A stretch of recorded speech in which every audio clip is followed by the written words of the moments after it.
you're out there, you're riding, you're having a good time, and taking in the outdoors. The fight isn't over. The fight is just beginning.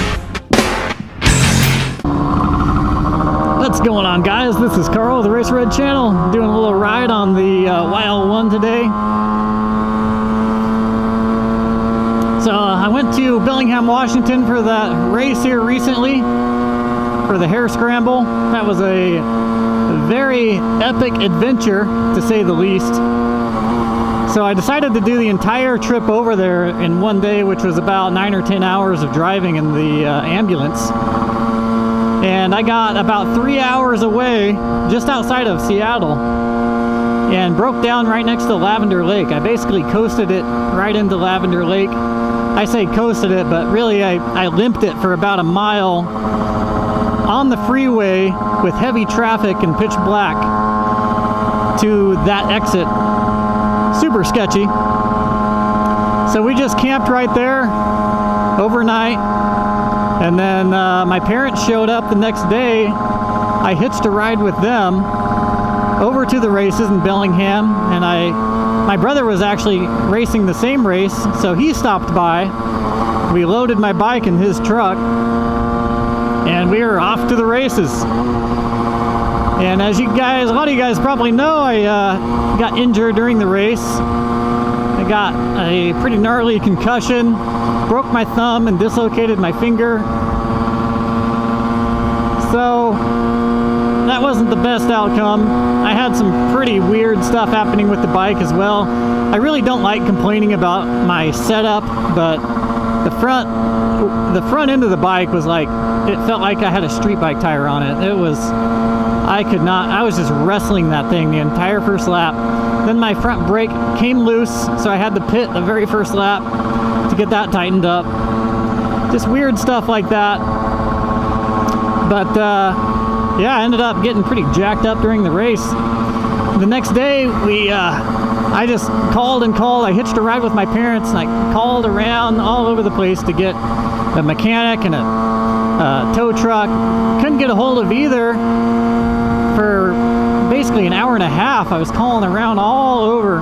Finally, I got a hold of the place called Wise Automotive, which ended up being an awesome mechanic shop, especially for those diesels. So I still had the problem of trying to figure out how to get the ambulance to that shop. And so we decided to try to limp it all the way over there. And we had to avoid the freeway because I could only go maybe 5 or 10 miles per hour. And it was doing a weird thing where at first it would do like 30, but then it would slowly drop down to where it would just idle. I mean, it would maybe do 5. A little bit sketchy, so we couldn't hit the freeway. We decided that we found a route that skirted around the freeway, but we had to take a bicycle path for a while. This bicycle path was about 3 miles long, I would say. So I drove the ambulance behind my brother for 3 miles down this bicycle path, and there ended up being a gate at the end to block people from going in. He was able to get around it okay in his truck. There was probably about a 30-foot drop off to the left, and I was teetering on that, and at first I was catching the gate on the other side of my ambulance, and it was grinding, so I had to back up and go closer toward the cliff in order to get around the gate. And I just felt the ambulance like digging into the dirt and starting to lean that way. Sketchiest thing ever to get around that gate. Eventually I did it. We got to the other side, and then we realized the maps were not leading us any further without getting on the freeway. We had the option of either getting on the freeway or it was a dead end. Obviously that meant that we were stuck right there. I ended up getting a hold of a tow truck at that point. He said that he had pulled ambulances before, so it was no problem.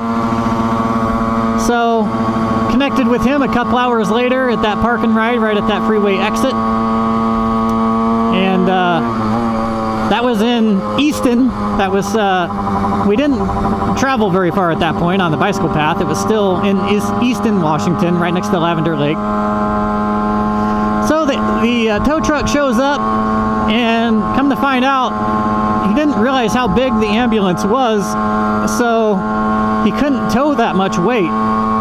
But right before he left, we finally came to the conclusion that he was able to pull the ambulance instead of tow it.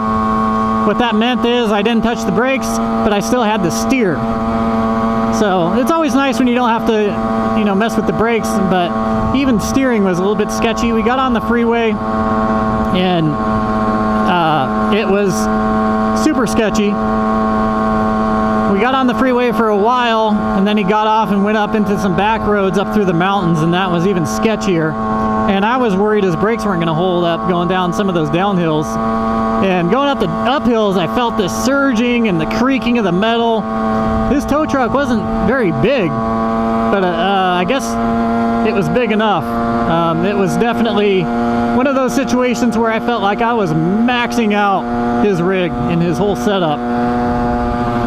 My ambulance is no joke as far as weight. I mean, pretty heavy. But he pulled me up through those mountains like a boss. I mean, it was a pretty awesome experience once I got through it all without dying. So we showed up at Wise Automotive and gave them my ambulance. Decided the next day to head home. I caught a ride with my parents again and just rode with them all the way home with my daughter. 2 days later, they had my ambulance done, so I drove in with my brother to pick it up, and picked it up and drove back the next day, and finally we were done. So that was a long adventure of a lot of kind of unfortunate events that happened throughout there. What ended up being the problem was a lower fuel pump stopped working properly, and also a fuel regulation sensor of some sort on top ended up getting oil on it, and so it fried. So there was actually 2 malfunctions going on, but they fixed it quick and got it back to me. I was pretty excited about that, so definitely recommend that place, Wise Automotive. So yeah, I've got some filming coming up. I'm gonna be filming with a company. Should be pretty exciting. Pretty exciting news coming up, so I'm excited for the content that we will be putting out. I'm gonna be working with Boondock Nation and Discover. So they're doing a series, and I'm really excited. It should be pretty awesome. So the content coming out, it should be pretty epic. And Idaho is a beautiful place to film such a thing, so I'm excited for that as well. Anyways, guys, I hope you enjoyed the video. I'm riding my 1966 Yamaha YL1, like I said, and it's just a beast. So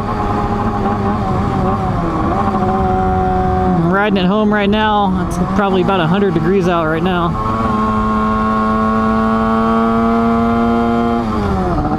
Such a little bike. Anyways, I'll catch you guys on the next section. Peace.